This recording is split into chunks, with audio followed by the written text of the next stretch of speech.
Wake up, breathe them. Wake up, play them.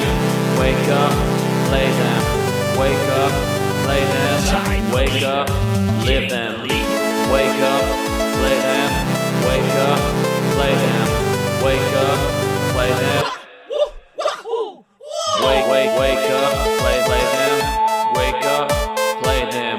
Wake up, play them. Now shut.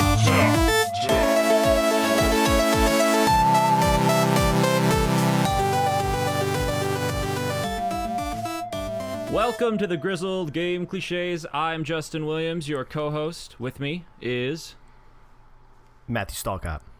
And we are here to bring you the most recent gaming news as well as talk to you about what we're playing. I'm excited. Yeah, I know. Me too, man. Finally doing this thing. Yeah. Our first topic today is a rather meta one. How will we set ourselves apart from other podcasts? Well, I guess for me, I don't know about you, Matt, but for me, podcasts have always been about like connecting with the person on the other end and absolutely having, common ground. So, for sure. With that, let's start the about me section of this cast. So cliche. I know, right? Well, that's because we're Grizzled Game Cliches. My name is Justin Williams. I was born and raised in a small town in Oregon. Went to college briefly for music business, and it wasn't a good fit. I was weaned on video games. I have a fondness for Nintendo and have good memories playing Zelda with my dad. I played the heck out of Donkey Kong 2, Diddy's Conquest. Yeah. So good. So good. I don't think I ever played that one. Did you? Oh man, it had some of the best minecart levels. I loved it. A lot of people grew up on Nintendo. I was not one of them. Yeah, what did you grow up on? Well, PC gaming. No, that's actually not uncommon. So, yeah. So if I had to choose one game that defines me, it kind of remains timeless. I think mine would be Lunar Silver Story Complete. Sorry, that was Lunar Silver Star Story Complete. It's a goofy JRPG with an earnest plot and a terrible musical number in the middle of it. It's just so me. I was also a theater kid. Sounds like so, you. Sounds like you. All right. How about you, Matt? Well, it's good. It's good to meet you, Justin. That's you in a nutshell. Well, right yeah. there. I'm glad that we could finally meet after all this time. Yeah. Yeah. All right. My name is Matt Stalcott. I was born in Washington, but I've lived in Oregon my whole life. From a small town. I also went to school for music, but kind of a different route. I was there for music education. I was going to be a music teacher. Heck yeah. Anyway, long story short, ended up running out of money, so I joined the National Guard, get some money, and then shortly dropped out of school after. I've pretty much been playing video games my whole life. Like I said, I grew up on PC games. Like my dad always worked in the PC industry, so like my first computer I built with just random parts laying around the house. So that's pretty much been my life. Always play video games. Always will play video games. Now, if I had to choose one game that defines me and remains timeless, it's got to be Half-Life, the original Half-Life. One of my earliest video game memories is me sitting on my mother's lap, and she would run the keyboard and I would run the mouse, or vice versa. I had to have been more like 6-7 years old. Nice. And that's still one of those games that I play every year, like at least once a year. I do a full run through. Doesn't take me very long. It's just that's my game, man. That's like one of those games that I feel I missed the window, right? Because like Half-Life just did not look good after like 3 years of it being out. It still plays amazing. And I mean, even to this day, it's not exactly the best looking game, but I think anyone who grew up on PC games, they're gonna quote Doom or Wolfenstein or Half-Life, or those are sort of like the pinnacle.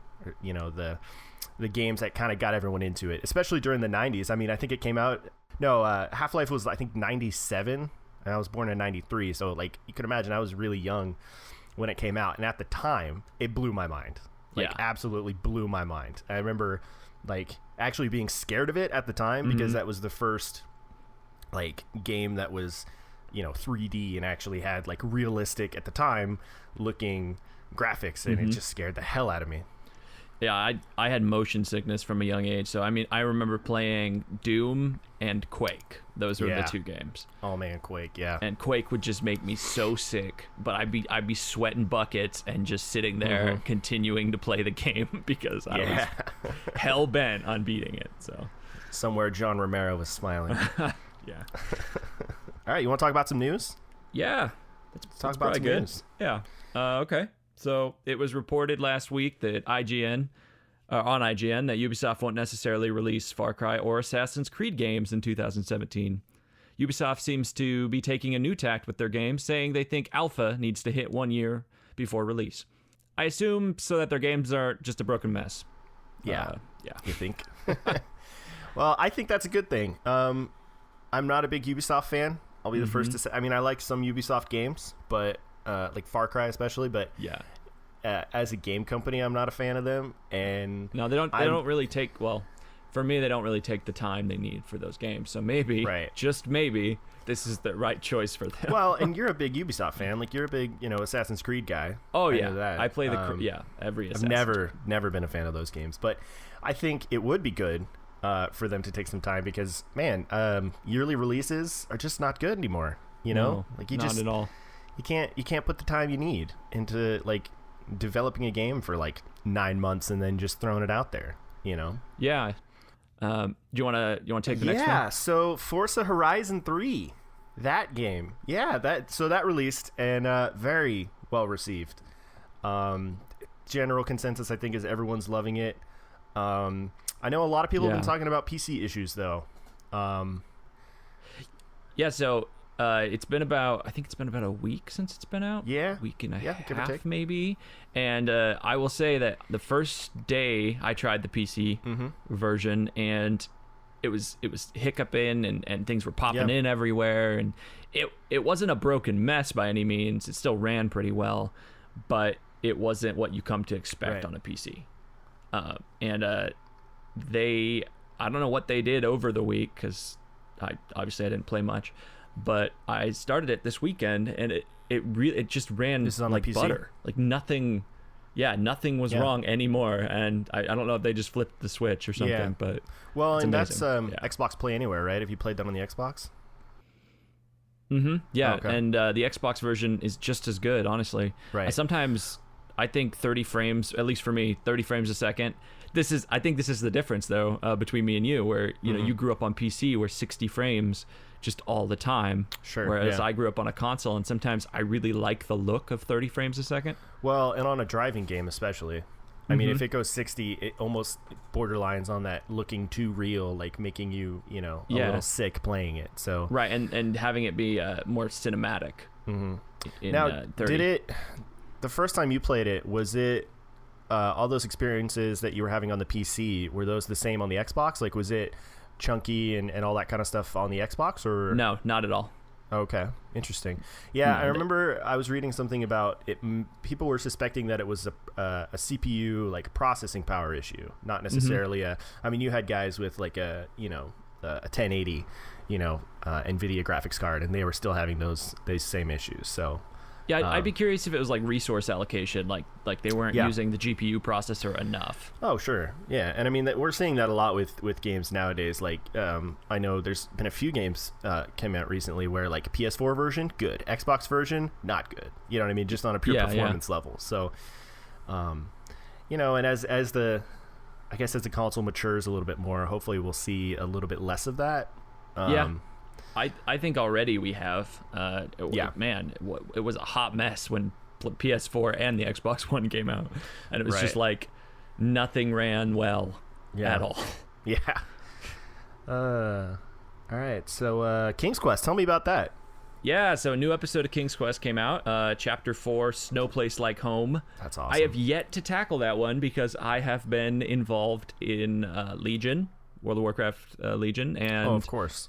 Forza Horizon 3, as it turns out. So right. But I'm sure if it's anything like the other episodes, it's some of the best episodic storytelling I've played. So as someone who's never played one of those games, is that like very similar to the old school King's Quest? Like, is it the same guys, same studio? So actually, there's a pretty cool moment at the Game Awards, I believe is where it was. And Sierra, like the old Sierra team who founded the company, came out and handed off King Graham, who's the lead character in King's Quest, that's awesome. hat to what the studio name is, The Odd Gentleman. And so they worked hand in hand with them to kind of figure out, how do we bring this to the modern times, right? Because if you're just sitting there typing look left, search, like all those kinds of things, you'd get pretty bored. Right.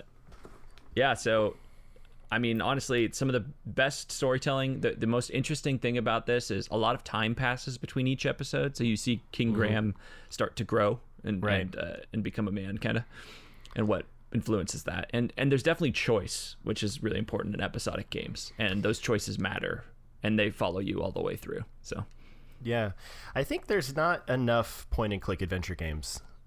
I agree. You know, and I think the medium is actually moving to like tablets and smartphones.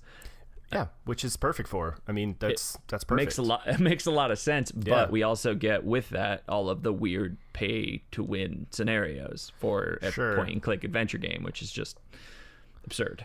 Yeah, I mean, I get making money, but you know. And I mean, it would be a shame if that's the direction that it goes, but I think you're right in that it's the perfect medium. You know, touch screens are, you know, for something like that, ideal. Did you ever play 5 Days a Stranger? You ever heard of that game? That's definitely one you should check out. And anyone listening out there, if you're into point-and-click adventure games, you should check it out. The guy who does Zero Punctuation, Yahtzee, Ben Croshaw, that's what he did before he did all that kind of stuff. Is that the one with the dude in the with the trilby hat? Yeah. Oh my god, I own that game. I should probably play it. Yeah, they're really good, and it's kind of a shame he stopped making them, but they're really great games, especially if you're into, you know, point and click adventure games. Anyway, go ahead. Moving on. Yeah. So Destiny: Rise of Iron. Yeah. That came out. Let's talk about that. Seems to be another expansion in the legacy of Destiny. Yeah. Actually, from what I understand is it's not a bad expansion, but it's a step back in terms of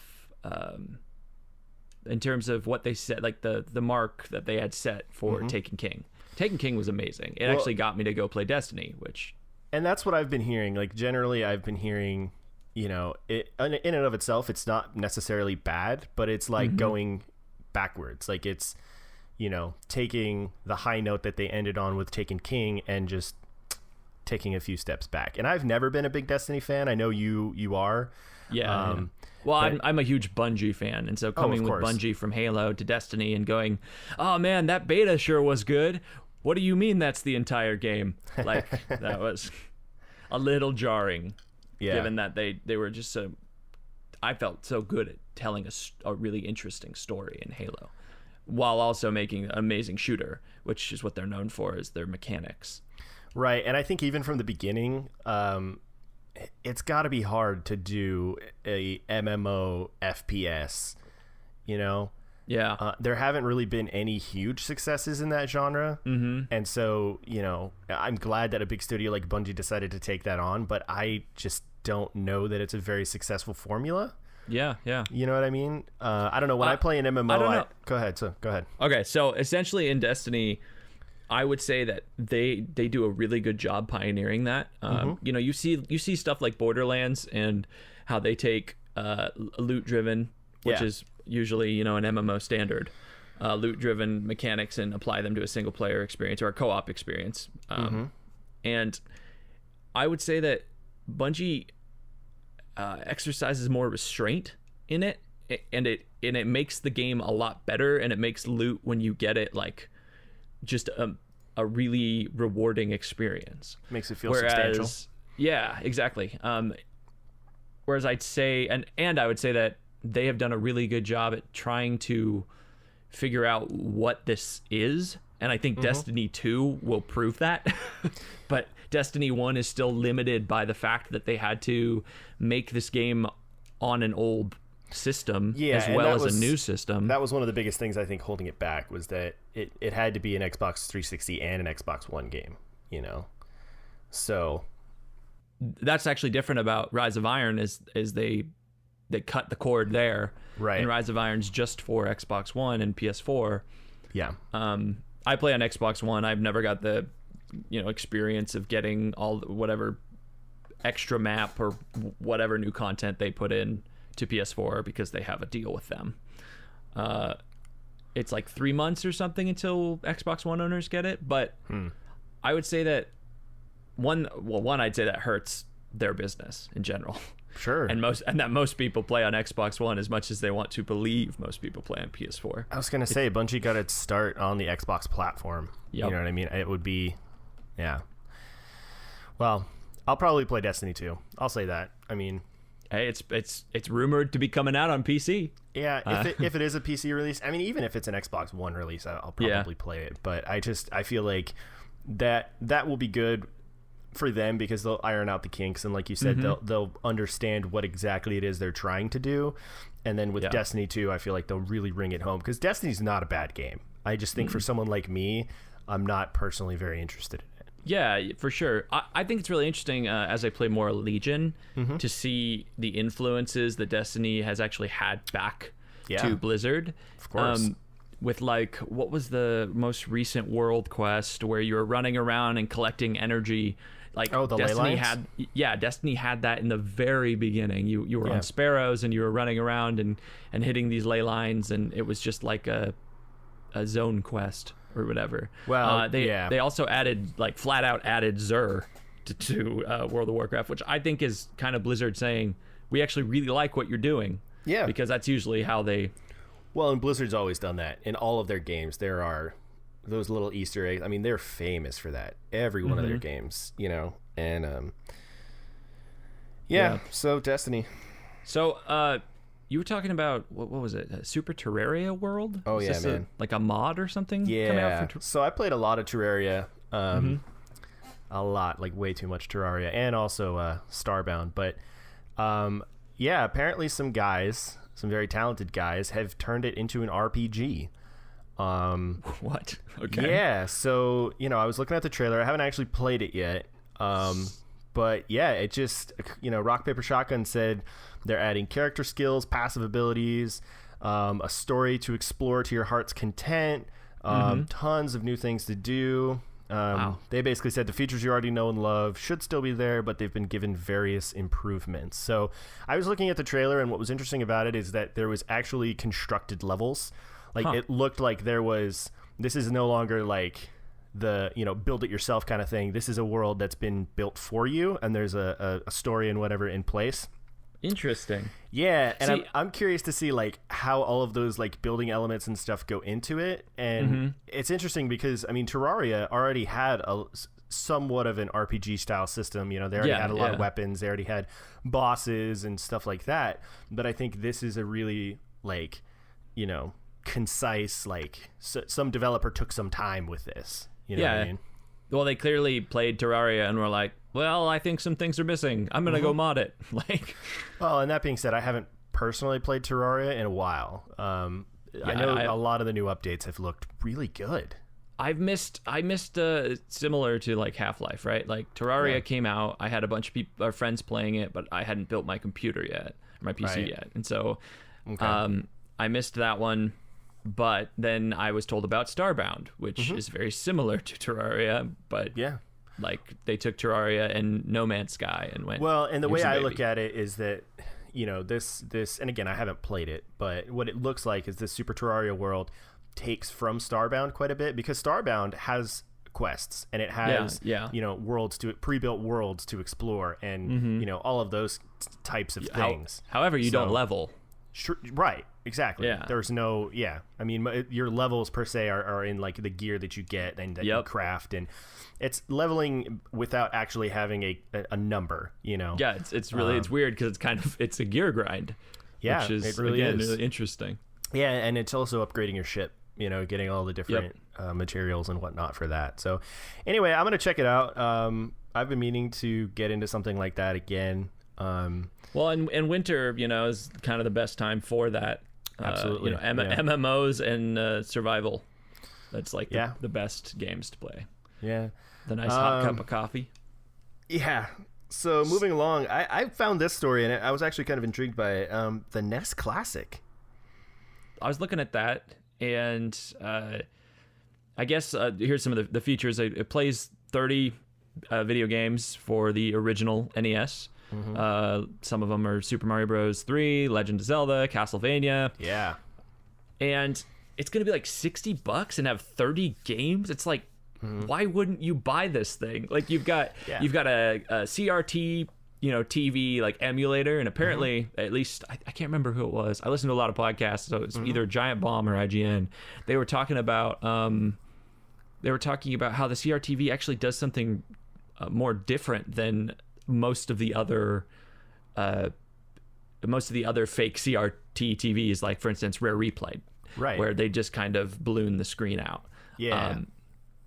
Well, the trailer I looked at, it was almost like it had like the picture and then like sort of a frame around it. You know what I mean? So it was like screen within a screen almost. Yeah, you know yeah. I mean?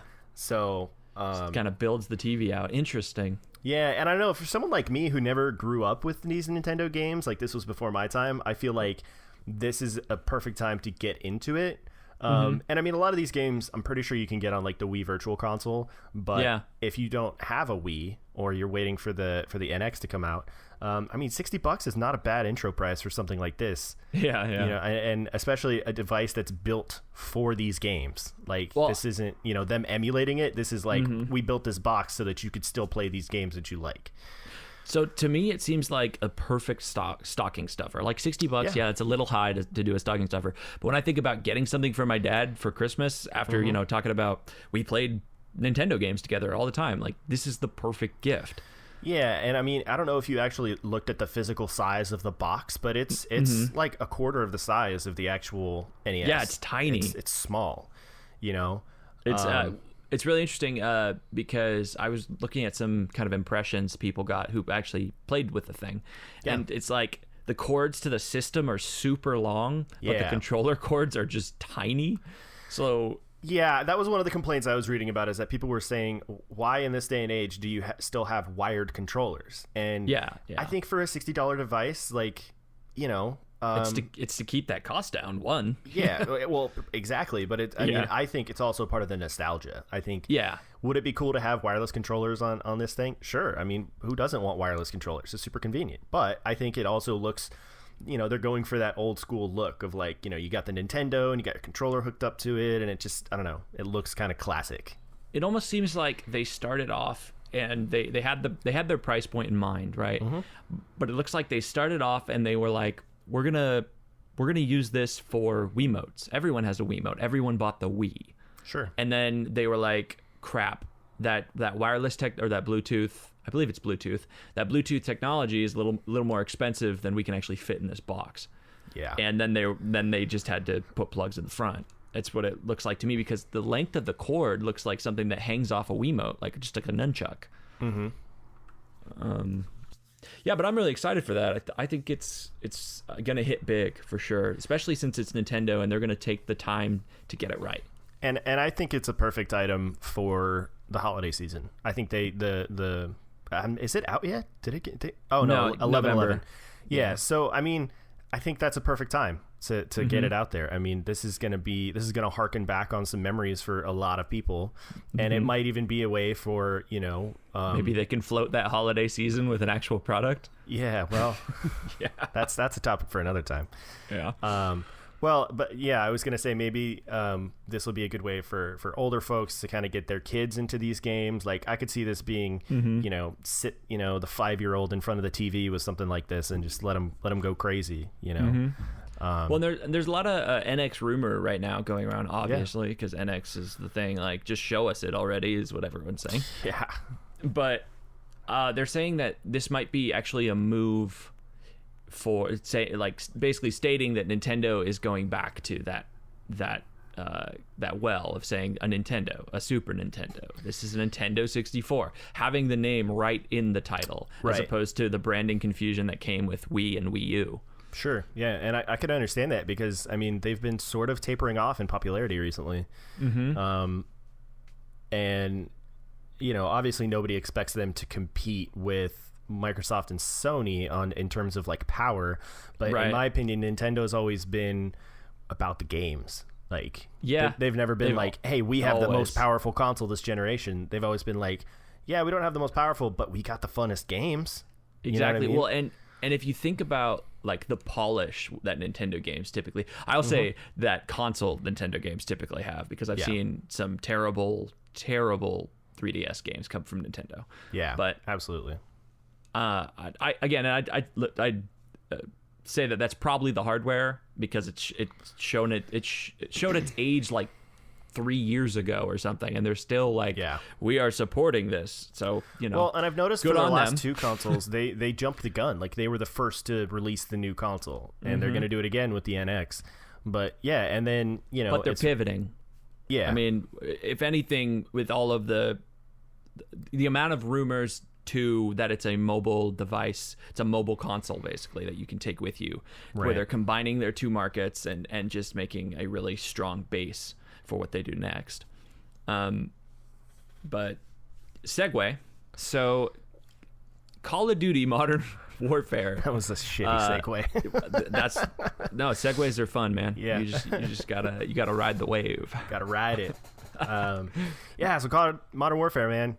I saw some campaign footage, and it's actually out, right? Like, you can play it now. The campaign is out. They don't have multiplayer until later. Right. I think it's when Infinite Warfare comes out. It comes out with multiplayer, which is weird. Right. Man, maybe I had my nostalgia goggles on, but it looked really good. It does look good. Based on, I haven't played it myself, but based on impression stuff I've read, it looks like animation is one thing that holds it back. So they didn't go and reanimate and do new mocap and stuff like that for this thing. I think it was just basically a graphical update.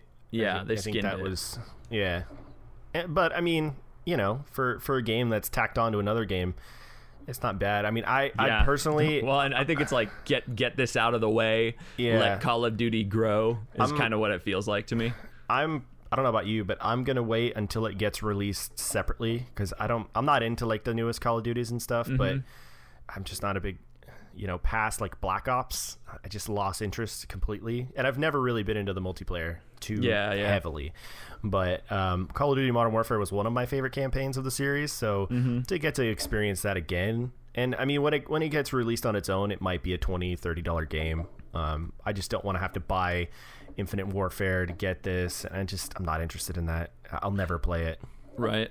What always intrigues me about Call of Duty is like Modern Warfare really took to heart RPG mechanics and put an RPG mechanic, which most shooter people just hated RPGs, like most in that time, because it was Unreal and it was all those good things. And even Call of Duty, when you go back to 1 and 2 and you see how far that of a departure Modern Warfare was, this game is definitely going to go down in history. And so to do this for it, I think is excellent. And I would say I'm actually pretty excited for Infinite Warfare. I'm like one of the people who is interested to see that thing, because I like space. Let's start there. I'm done with modern. Like, I don't want to do real war anymore, basically. I think when they make these campaigns, they're always just a huge spectacle. So this one might be a rent for me, but I'd probably go down to the Red Box or something and pick it up. Well, yeah, and if any of their previous campaigns are evidence of that, it's a rent because you could probably finish it in a night. Oh yeah, absolutely. I mean, these things aren't long. Yeah, the multiplayer is why you play Call of Duty always. Sure, I'm probably one of the few, but I've played every Call of Duty up to like Black Ops, I think, and that's when I stopped following them. But the story, I mean, there's actually a story, and it's a little, I don't even know what the word is, but I think it's good. And seeing those characters that mean something to me, like Captain Price and that kind of stuff, that's cool. But like I said, it might actually even be a rent for me to, like, just play it over a Saturday or something. And it's simple. So, I mean, if I had the thing with shooters is, if I have friends playing it, I'll probably buy it. Yeah. But I don't think any of my friends are going to buy this game. So yeah. Right. All right. Well, speaking of segues, sorry, what were we going to say? Oh, okay. Yeah, speaking of segues, go to the other end of the spectrum here. Stardew Valley. What a segue. Yeah. Anyway, continue. Stardew Valley, man, 1.1. Yeah. That's, this excites me for sure. What blows my mind about Stardew Valley is it's one guy. Like, yeah, it's a dude. With a lot of money now. Yeah. Like, a lot of money. And who made a really, really good game. And now to be, coming out with his first big update, like that's big. Well, and I believe it was like Game Maker or like I can't remember what he used, but it was a pre-existing software. Mm-hmm. It's not like he went and did some crazy programming stuff or anything, but he made the best Harvest Moon in years. Like, yeah, absolutely. Well, and nowadays with where technology is, I mean, there's a freaking Humble Bundle for like $15. You can get all of the Click Team software. Games like Five Nights at Freddy's. That's what he used.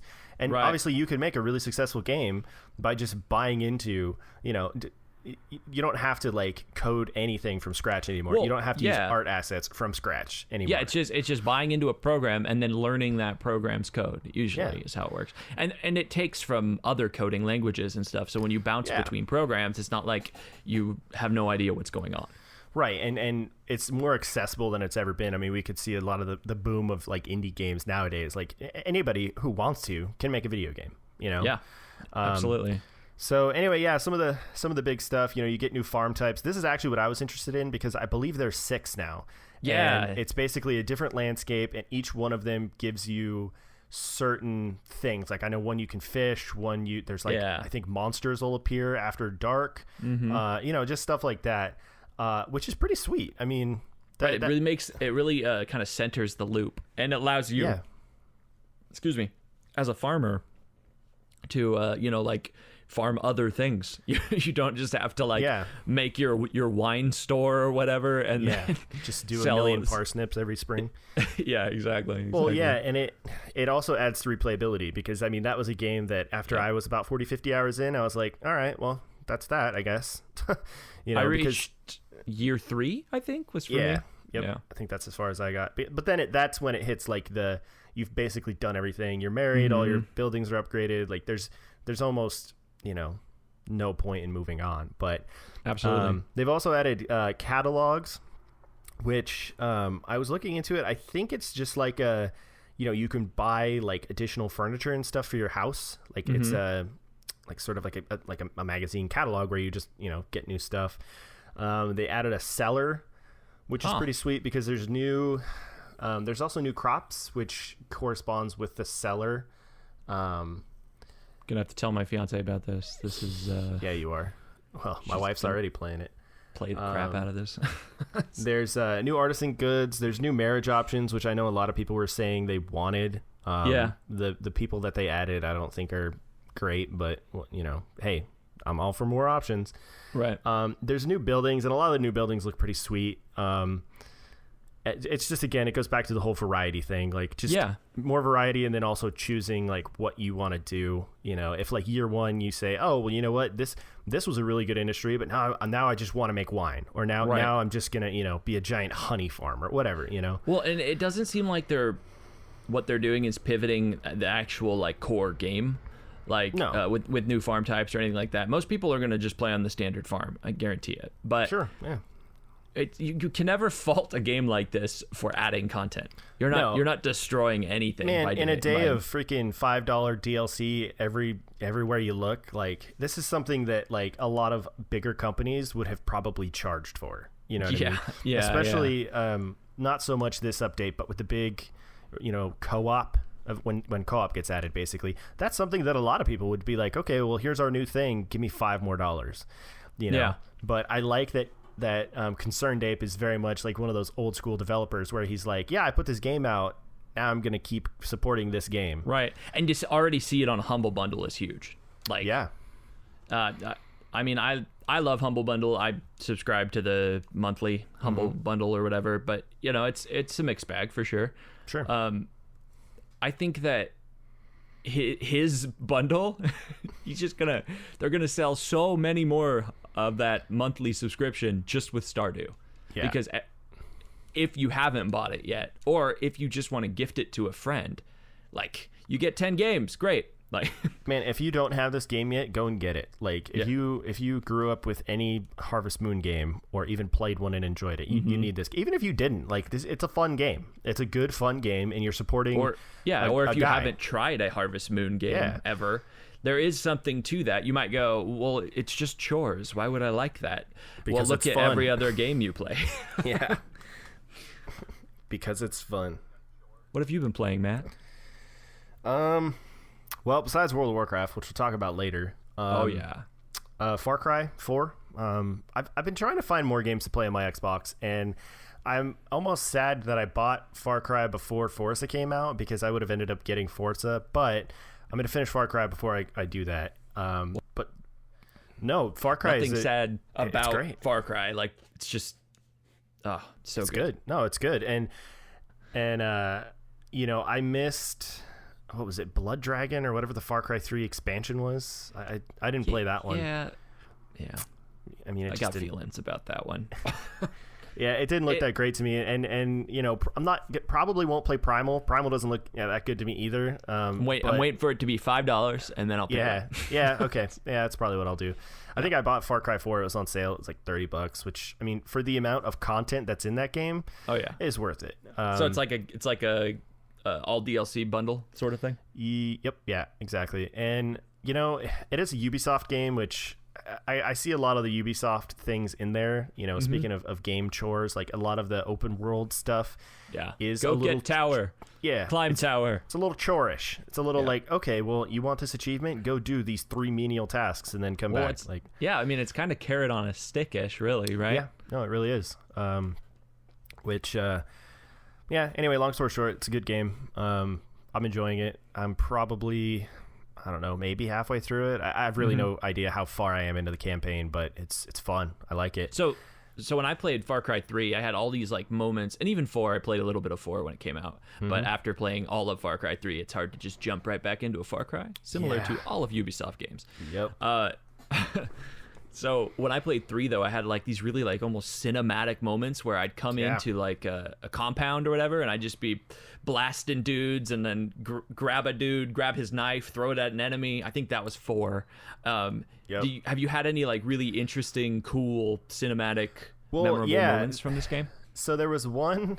I often get frustrated in games if I continually die, you know, especially games like this. But there was this one area where I died like 6 times, but I had a good time. And basically what they have, this awesome like rock climbing mechanic where you throw your grapple hook up and then you climb up.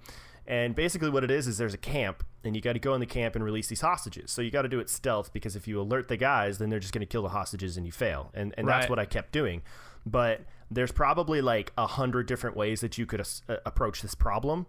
And so eventually what I ended up doing was I got a bow and I climbed up the rocks, and I just sat there, and I was looking at everyone's like patterns, and because you can pull your camera out and it'll highlight guys, and you know, I was just looking around and whatever. And so what I ended up doing was, there's bait in the game, and when you throw it, a wild animal like a bear or a tiger will come out. So I think there was like 4 guys. So I threw it at one group, pulled my bow out, killed the other 2 guys real quick, and then killed the other 2 guys while this bear was just ravaging them, and then stabbed the bear in the neck, because that's what you do with a bear.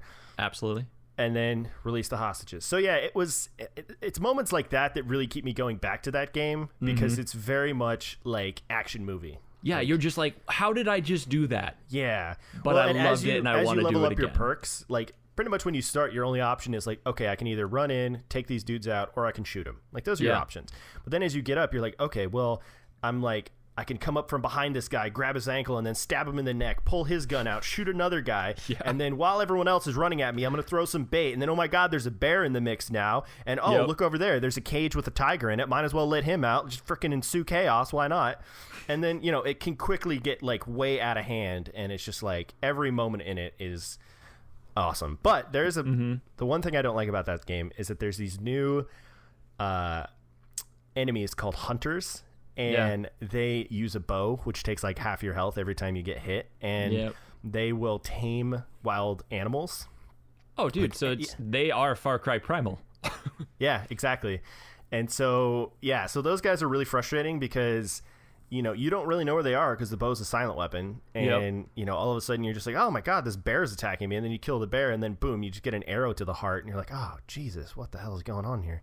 Well, we definitely have to move on if you're playing another game, but I will say that with Far Cry, I never ended up using like those drugs like that you would craft. I don't know why. I just didn't. I thought it was more entertaining to just use the basic stuff. Well, and yeah, the crafting system in this one is a little bit more dumbed down. A lot of those things get auto-crafted, so the only thing you're actually crafting so you are just like pick something up and your loot bags and all that kind of stuff. But anyway, yeah, it's a good game. The only other one I've been messing around with, or I guess two, I kind of consider them the same game, but Prison Architect and RimWorld. Okay. Those are. Yeah, you're telling me about RimWorld. Yeah, RimWorld's awesome. I love RimWorld. That's one of those games, though. I don't know if you're familiar with Dwarf Fortress, but it's one of those games where everything goes wrong, and that's fine. Like, that's the point of the game. Like, you just sounds so stressful. It really is, though. Like, you just spent 30 hours building this colony, and because you can name people, I often name everybody after people I know. And so it's just like randomly, it's like, oh, well, Estrella just got mauled by a bear.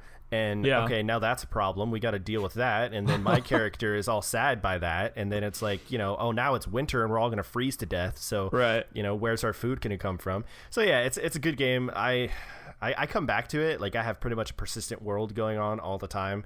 And I just come back to it every once in a while and just, kind of look at it. Prison Architect's the same way, but a much more like smaller chunk. Like, it's the same style of game, but just in like this little, area. Like, you just have this prison and you got to manage it and all that kind of stuff. So is it vaguely like Fallout Shelter? Nope, not even a little bit. Okay. No. I mean, I clearly don't know what I'm talking about. No, I loop those two games in together because they have very similar art styles. They have very similar play styles. Like, it's by two different developers, I'm pretty sure, but it looks like pretty much the same game. So interesting. But yeah, and I think RimWorld is another one-man studio. I think it's just just the one guy doing it. Yeah, and then, that one's hit pretty big too. Well, Prison Architect was by same guys who did like Darwinia, DEF CON. What are other games? So yeah. Anyway, that's what I've been playing. Been pretty busy. I've been playing Forza Horizon 3, if you can believe it. No, say it ain't so. Yeah. It's that good. And man, I've just been playing so much WoW. Like, to go into Forza, it's it's a great driving game. It's the best cruise in USA in years. Yeah. Or cruise in the world would probably be more apt. But it's like, it's just one of those games that is just, it's so easy to sit down, play an hour, and walk away. You feel accomplished with what you've done. Are there any like persistent career elements to it? I guess. What do you mean?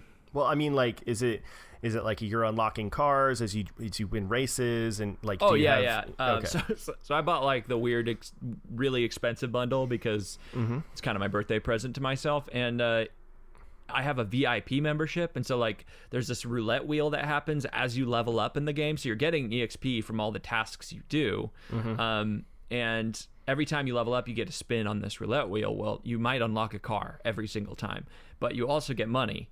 And then if you have the VIP membership, your money doubles. Oh, okay. So it's really interesting to see. I mean, you can buy cars at any time, right? So you can go run all the events that you want, come back and buy a limited selection of cars until you open up the other Horizon festivals. So like the premise of Forza Horizon 3 is that you're just opening all these car festivals, basically these race festivals in Australia. And so you go, from like these gorgeous, lush locations to the outback.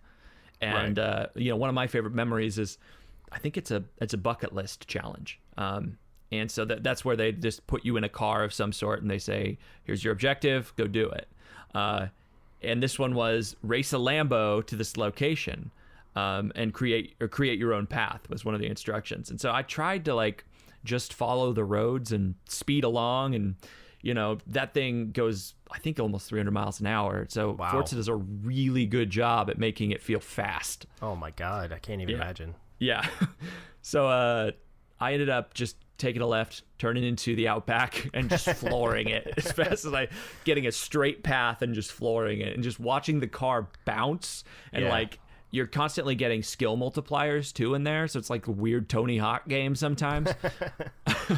And I was sitting there and I was just bouncing up on 2 wheels, and like I flipped the car and would constantly quote Ace Ventura, just like a glove. Yeah. And Well, is Horizon, that's like their less serious one, right? Like Motorsport is their super hyper realistic one, and then Horizon's more like their, Burnout Paradise kind of like, Motorsport around. is for the car enthusiast. Horizon is for the car casual. That's Okay. what I'd say. Motorsport takes a lot of the same mechanics, and I believe the tuning is very similar. So it's not like your cars are dumbed down or anything, but the options that you have in a race is not just to go in a circle. You know. Oh man, did you drive the Warthog? Oh yeah. Oh yeah. How is that? Does Does it just feel like your average off-road truck? Yeah, kind of. It's a little more bouncy, I'd say. Okay. And actually, I like to do the cockpit view, and Of course, got to. And I was racing along, and I like all the other cars, and then I get to the Warthog, and something about it is so limiting that I hate it. Yeah. So it's not like they didn't take the time to make something, like more military in that view, but I don't know. It's okay. Yeah, I think it's kind of difficult to go from a game like Halo, which isn't necessarily focusing on the driving mechanics. It's like here's a car. You know what I mean? It's like it's a weird slippery vehicle in Halo, and in this one it's so locked down and bouncy that it's much more like a buggy, right? Like, right. Well, it's like, how are they going to get that to be like Halo? Because if it's like Halo, it's not going to be a realistic. It's not going to be Forza, and you're going to win every round because and what's cool about Forza Horizon 3 is actually the co-op campaign. So like you can play your entire game if you want with friends. And be racing against your friends. Actually, I joined IGN's Unlocked club. So all of like the drivatars and stuff that I see on the road aren't computers anymore. Well, they're computers, but they're based off of people. So they act more like a person, which means I crash a lot. But other than does their like ability to drive go up in any way? Like, do they get better as like the person that they're emulating gets better, or like as wins more races or something like that? Or is it just we slapped his face on this car and I haven't dove into it, but there is a like recording your abilities sort of thing that goes on in those games. Okay. Drivatars have been around for a while. It's not just slapping your face on something. Right. Some of like the way that you drive ends up getting influenced in there, but they also don't want to just give the person a hard time. Like if it was my Drivatar, I'd just be ramming people off the road the entire time, and that wouldn't be fun for anyone. So and actually I learned quickly that Forza is not about ramming people off the road, even though I want it to be. That doesn't work in an actual car race. No, not at all. Actually, you just hurt your vehicle and you go slower. So right. And like I said, I've been playing a lot of WoW. Boy. But I'll talk more about that in our next section here. So Matt, it's that time again. And by again, I mean the first time. It's time for the Woes of the Broken Isles. All right, so tell me about your experience in the Broken Isles this week. Oh my God. Also, tell people what the Broken Isles are in case they don't know. Well, Broken Isles is the new area in World of Warcraft's Legion expansion, of which I've spent a lot of time in. I have 2 level 110 characters so far. Dang, son. Yeah, so when I first started, I had this warrior that I was playing that I was really into. So I got my warrior to 110, and I don't know, after hitting 110, I was just like, this is all right, this is cool, this is fun, but I don't know that this is a character that I want to sink all of my hours into. Like, I just, it doesn't feel like this character represents me very well, and that's the point of an MMO, right? You want your character to kind of be, a little bit of you. You want an attachment there. So then I leveled a monk, which, I mean, basically was the same story, you know what I mean? I got it to level 110. Like, for our group, we needed a healer, so I was really convinced on doing a healer, and Mistweaver healing is fine. It's okay, but it's just doesn't fit my play style. Right. That being said, all the story and like the whole experience of leveling up is enjoyable. That's why I'm okay with doing it multiple times, because it's just so good. Like I just every time I play it, I do a different side quest, and it's just there's so much, and it's fully voiced, and that's really that's good. what Legion does so well. Is Absolutely. Just the general questing is fantastic. Well, and then so finally, I started playing their class trials. And for those who don't know, class trial is you can go through a little basic training type thing with a level 100 character, and it gives you basically, a rundown of how this character plays, gives you a little bit of the class fantasy. Basically, it's like a try before you buy, because the whole point of it is that you use a level 100 boost on it. So, right. The only other characters I had at level 100 were not characters I really felt like playing, and so I ended up boosting a priest, which there's probably some hardcore WoW people out there who are going to be like, oh, you used a boost? How dare you? But look, yeah, like me. Yeah, I've got a lot of characters, and I just don't want to play, 1 to 100 again. So yeah.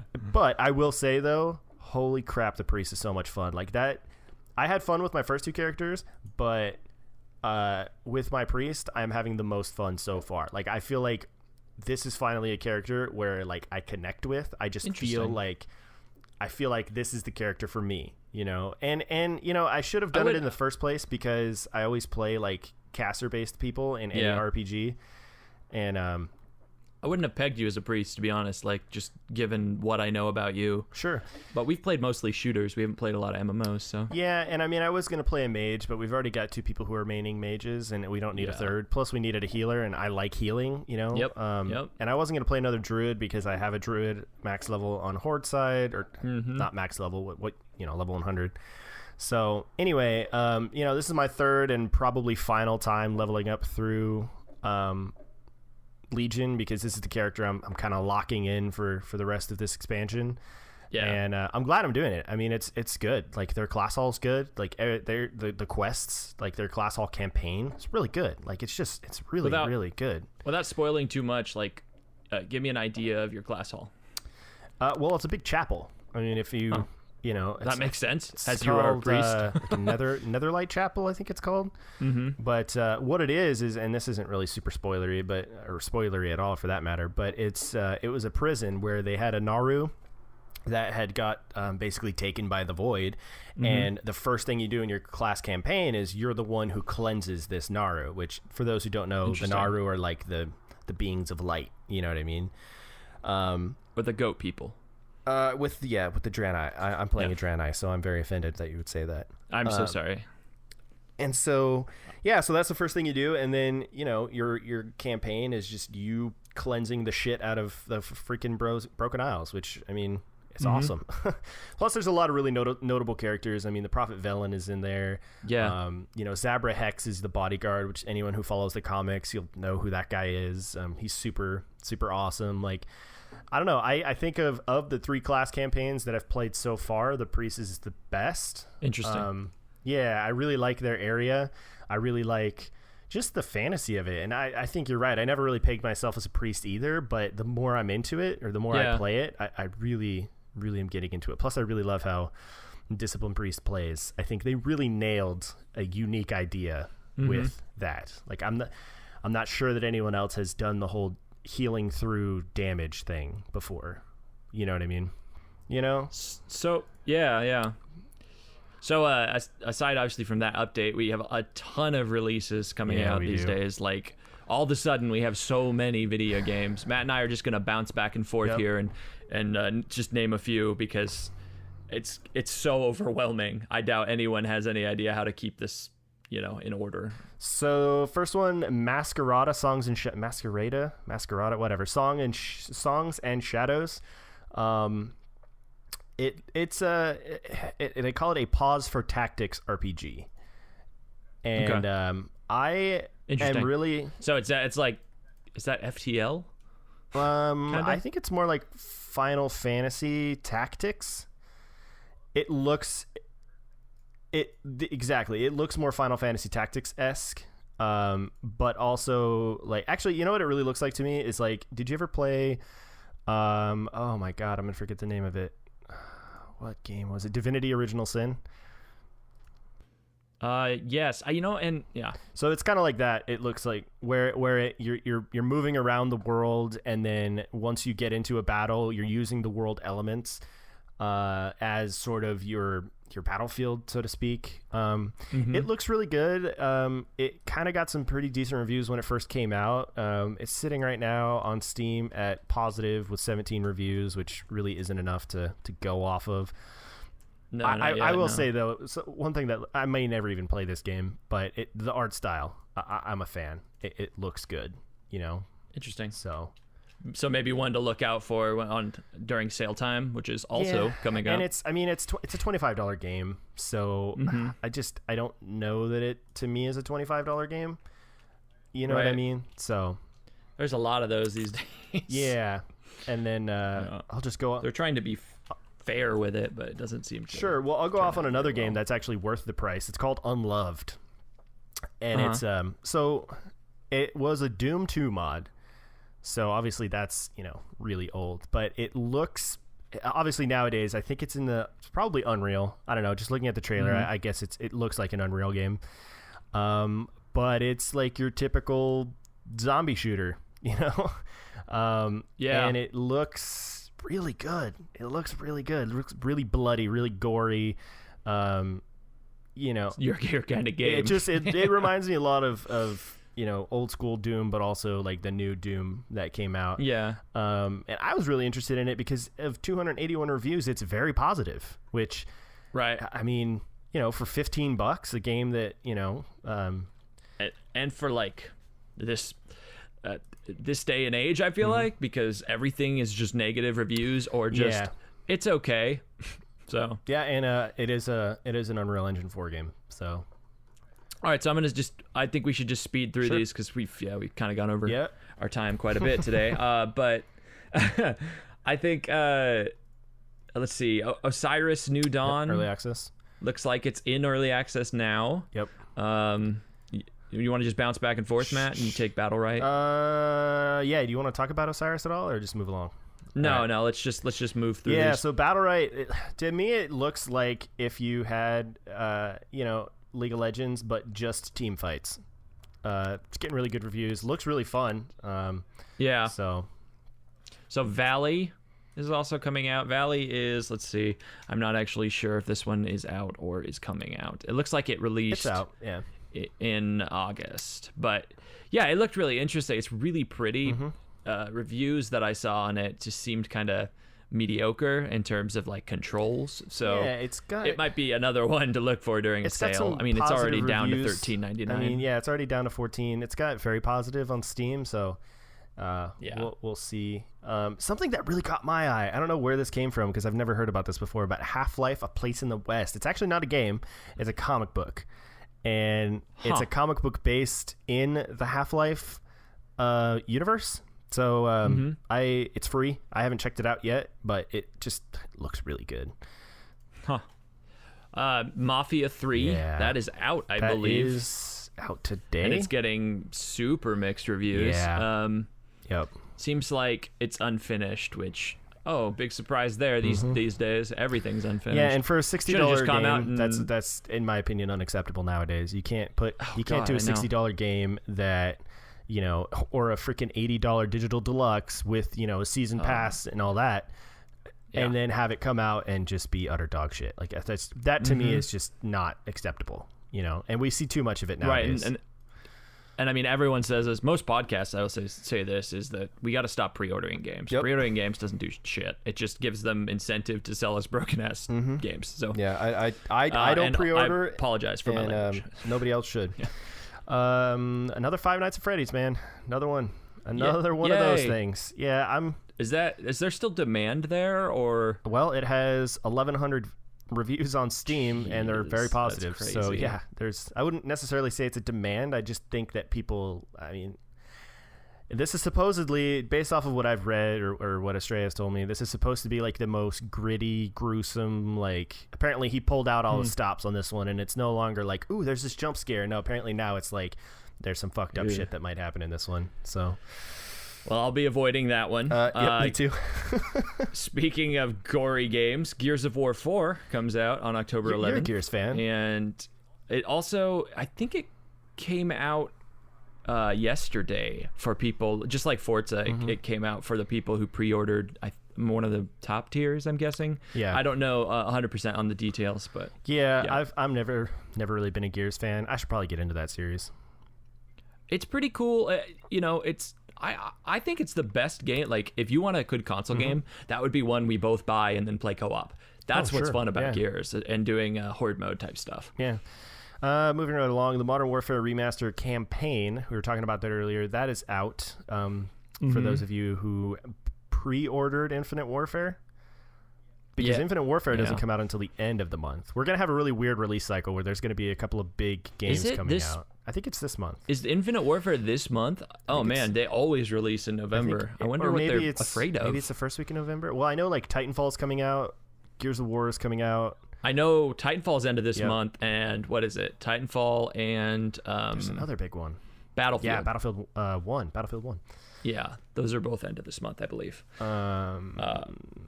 Paper Mario Color Splash on the Wii U.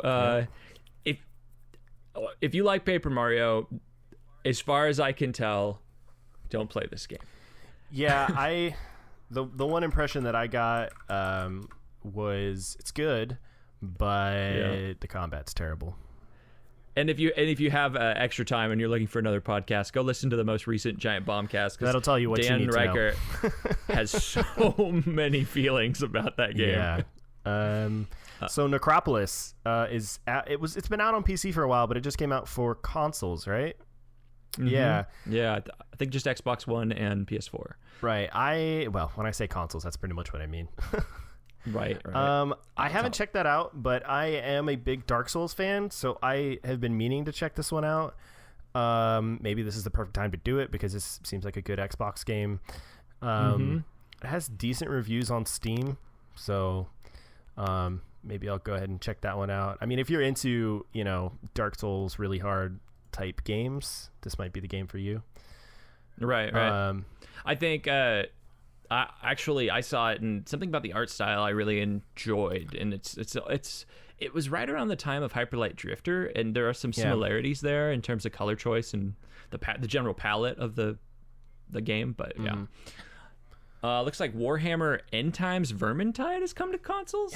This is what I read, but I haven't seen it. I guess I don't spend an enormous amount of time on my consoles. I'm just always in WoW. I played that on PC when it came out. I actually ended up returning it. Like I was just under the mark. This is when the whole Steam refunds were new. I was like just under I don't know how many hours it is, but I pretty much played it to that point. And then, got a refund. I don't know. It's okay. If you're like really into like Left 4 Dead and those styles of games, this might be the game for you. I wasn't super into those, so it just didn't really resonate or stick with me in any big way. Right. This next game though, go ahead. I was gonna say we should hold off on the rest of the games here, and our we have so many things we were gonna talk about that we didn't end up talking about today. So that'll just roll into next week, I'm sure. Yeah. Okay. That works for me. The name of our podcast, I will say, is probably subject to change. Yes. We're still looking around, still shopping around. If you have ideas, feel free to send me an email or us an email at our email, which will be inserted here. And then maybe we can... I don't know. Maybe we can just crowdsource this thing. Kickstarter seems to be pretty popular. Yeah, let's crowdsource a name for our podcast. Let's do that. Why would people need to contribute money? All the name of those great boats and Mountain Dew flavors and all that good stuff. Pay $1 to give us a suggestion. Yeah. Oh no. Crowdsourcing. So that is all for today. Again, we'll be back next week with more Grizzled game cliches or whatever we decide to name it. So. I hope you guys enjoyed this. If you did, feel free to give us a good review on iTunes. And subscribe. Click subscribe. Thank you. Bye. Wake up, lay down. Wake up, lay down. Wake up, lay down. Wake up, breathe them. Wake up, lay down. Wake up, lay down. Wake up, lay down. Wake up, live them. Wake up, lay down, wake up, lay down, wake up, lay down. Wake up, lay down, wake up, play now shut up.